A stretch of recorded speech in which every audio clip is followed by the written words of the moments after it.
kabi halweli lewale kukario tumanyikanze sono nyawal dim nyojolo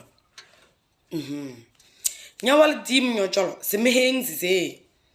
nzembubu yo elune erano bela wai elune esoroyo kajala luntumi ko moi nyawal luntumi oko mbubu yo tandelo wanyani munosu jusira ma basile eluntumi oko lengesinge sambio ai baba kon mamun huyu fay omo moro ke huyu no osona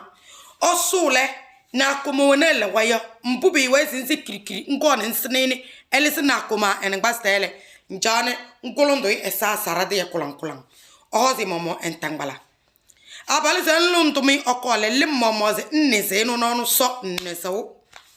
so no luntumi no ono talile peninu kan onu sto mahalwele chonma